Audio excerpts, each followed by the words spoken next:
సిపిఐని కొలవడానికి మనకు నూతన ఆధార సంవత్సరం 2024 తీసుకురావడం జరిగింది. ఈ ఆధార సంవత్సరాన్ని మనం ఇక్కడ ఏ విధంగా లెక్క కడతామంటే 100గా తీసుకోవడం జరుగుతుంది. ఆ 100 గుర్తుపెట్టుకొని అంటే ఆ 100ని బేస్ చేసుకొని రాబోయే కాలంలో అవసర ధరల్లో పెరిగిందా తగ్గిందా లెక్క కట్టడానికి బేసిక్గా ఏమంటే మనం 100 అనుకుంటాం ఇక్కడ మనం. అదే ఆధార సంవత్సర ధరలు, అదే ద్రవ్యోల్బణంలో ఆధార సంవత్సర ధరలు. అంతకంటే పెరిగితే ద్రవ్యోల్బణంగా, అంతకంటే తగ్గితే ప్రతి ద్రవ్యోల్బణంగా ఇక్కడ మనం చెప్పుకోవడం జరుగుతుంది. సో దీన్ని మనం గమనించినట్టయితే ఒకసారి మరి అది మనకు ఈ ఎంఓఎస్పిఐ వాళ్ళైతే ఎవరున్నారో ఈ ఎంఓఎస్పిఐ వాళ్ళు మనకి ఇక్కడ ఈ నూతన ఆధార సంవత్సరాన్ని తీసుకోవడం జరిగిందండి. సో మనకి సిపిఐ న్యూ బేస్ ఇయర్ అనేది మనకు 2024 తీసుకోవడం జరిగింది ఇక్కడ మనకు చూపించినట్టుగా. మరి న్యూ బేస్ ఇయర్ ఏదైతుందో ఇక్కడ మనకు ministry of statistics and programme implementation వారి ద్వారా ఎన్ఎస్ఓ వాళ్ళు అంటే నేషనల్ స్టాటిస్టికల్ ఆఫీస్ వాళ్ళు మనకు ఈ CPI mean consumer price index వినియోగదారుల ధరల సూచిని తీసుకోవడం జరిగింది. అంటే మనకి ఈ కన్జ్యూమర్ ప్రైస్ ఇండెక్స్ అనేది రూరల్ ఉంటుంది, అర్బన్ ఉంటుంది, రెండు కలిపి మనకి ఏముందంటే ఉమ్మడిగా చెప్పుకోవడం జరుగుతుంది. వినియోగదారుల ధరల సూచి అనేది గ్రామీణ ప్రాంత వినియోగదారుల ధరల సూచి ఉంటుంది, పట్టణ ప్రాంత వినియోగదారుల ధరల సూచి ఉంటుంది. రెండు కలిపితే మనకు ఉమ్మడి సూచికగా తీసుకోవడం జరుగుతుంది. అదేవిధంగా ఆహార ద్రవ్యోల్బణం కోసం కూడా మనకు ఈ బేస్ ఇయర్ మనకు ఉపయోగించుకుంటారని ఇక్కడ మనం గుర్తుపెట్టుకోవాలి. అందుకే సిపిఐని అయితే వాస్తవానికి ఇక్కడ మనం చెప్పినట్టయితే అతి ముఖ్యమైన అంశం ఏంటంటే మరి ఎందుకు సిపిఐని తీసుకురావడం జరిగింది, ఎప్పుడు తీసుకురావడం జరిగిందని మనం గమనించినట్టయితే ఇక్కడ మనకు సాధారణంగా మనకు సిపిఐని మనం గమనించినట్టయితే ఉర్జిత్ పటేల్ కమిటీ ద్రవ్యోల్బణాన్ని నియంత్రించడానికి వినియోగదారుల ధరల సూచిని మనకు కన్జ్యూమర్ ప్రైస్ ఇండెక్స్ను ప్రధాన కొలమానంగా ఉపయోగించాలని చెప్పి సిఫార్సు చేయడం జరిగింది. ఎవరు అంటే ఉర్జిత్ పటేల్ కమిటీ. అదేవిధంగా మనకు స్టార్టింగ్లో ఉన్నటువంటి బేస్ ఇయర్ ఏంటంటే 2012 ఉండేదండి. మన 27 ఫిబ్రవరి 2026 నుండి మనకు 2024 తీసుకోవడం జరిగిందని గుర్తుపెట్టుకోవాలి. మరి అదేవిధంగా ద్రవ్యోల్బణ లక్ష్యం ఏం చెప్పిందంటే ఇన్ఫ్లేషన్ టార్గెట్ ఏం చెప్పిందంటే ఉర్జిత్ పటేల్ కమిటీ ద్రవ్యోల్బణాన్ని సిపిఐ 4% వద్ద ఉంచాలని చెప్పేసి లక్ష్యంగా పెట్టుకోవడం జరిగింది.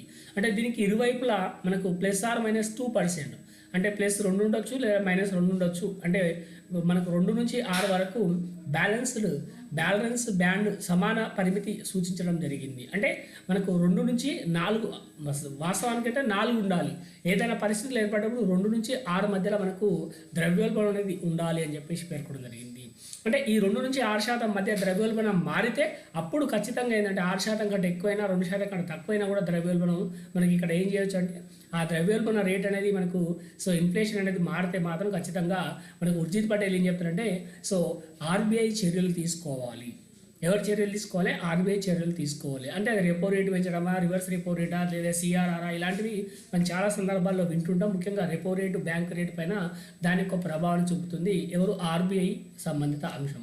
మరి ఆర్బీఐ ఉర్జిత్ పటేల్ ఏమంటే ఆర్బీఐ ఏ విధంగా చర్యలు తీసుకోవాలంటే ద్రవ్య విధాన కమిటీని అంటే మానిటరీ పాలసీ కమిటీని ఏర్పాటు చేయాలి. ఈ ద్రవ్యోల్బణ లక్ష్యాలు సాధించడానికి ఒక 6 మందితోటి మానిటరీ పాలసీని ఏర్పాటు చేయాలని చెప్పి చెప్పడం జరిగింది. ఈ మానిటరీ పాలసీలో మనకు ముఖ్యంగా ఎవరు ఉంటారంటే మనకు ఎవరైతే మనకు ఆర్బీఐ గవర్నర్ అంటున్నామో ఆర్బీఐ గవర్నర్, డిప్యూటీ గవర్నర్స్ కొంతమేర సభ్యులు ఉండడం జరుగుతుంది. వాళ్ళు నిర్ణయం ఆధారంగా తీసుకొని అంటే ప్రతి నెల ఎంత మనకు ఈ సిపిఐ ఇన్ఫ్లేషన్ రేటు ఉంటుంది అనే ఆధారంగా చేసుకొని సిపిఐ ఇన్ఫ్లేషన్ను మనకి ఇక్కడ ఆధారంగా చేసుకొని వాళ్ళు మానిటరీ పాలసీలో చర్యలు తీసుకోవడం జరుగుతుంది. బ్యాంక్ రేట్ పెంచుకోవడం కావచ్చు, తగ్గించుకోవడానికి చర్యలు తీసుకోవడం జరుగుతుంది. ఇది మనం గుర్తుపెట్టుకోవాల్సినటువంటి అతి ముఖ్యమైనటువంటి అంశం. అంటే ఉర్జిత్ పటేల్ కమిటీ సూచన మేరకు ఫాలో అవుతున్నారు. మరి సాధారణంగా మనం గమనించాల్సింది ఏంటంటే మనకు ఆర్బీఐ ఖచ్చితంగా ఇన్ఫ్లేషన్ను కంట్రోల్ చేస్తుంది. ఇలా ముఖ్యంగా గుర్తుపెట్టుకోవాలి. చాలా సందర్భాలు అడిగేటువంటి ప్రశ్న ఏంటంటే మనకు ఇన్ఫ్లేషన్ను కంట్రోల్ చేసేటువంటి వాళ్ళు ఎవరు అంటే మనకు ఆర్బీఐ. మనకు అది ప్రధానమైనటువంటి అంశంగా దాని యొక్క లక్ష్యంగా అది పనిచేస్తూ ఉంటుంది. ఆ పూర్తి అయినటువంటి బాధ్యత కేంద్ర ప్రభుత్వం ఎవరికి అప్పచెప్పిందంటే ఆర్బీఐకి అప్పచెప్పింది. ఆ విధంగా ఎవరు ఇవ్వాలని చెప్పడం ఏంటంటే ఉర్జిత్ పటేల్ కమిటీ సూచన మేరకు ఆ విధంగా అది కొనసాగుతుందని మనం చెప్పుకోవచ్చు. ఈ విధంగా మనకు ఈ మధ్య కాలంలో మనకు ఇన్ఫ్లేషన్ సంబంధించి ద్రవ్యోల్బణం సంబంధించి దాని అంశాన్ని మనం గమనిస్తే ఈ విధంగా మార్పు చెందడం జరిగిందని చెప్పుకోవచ్చు అండి. రైట్, థ్యాంక్ యూ అనండార్. బీసీ స్టడీ సర్కిల్ మహబూబ్నగర్ నుండి మీ అందరూ కూడా ధన్యవాదాలు తెలియజేస్తున్నాను. Right, thank you.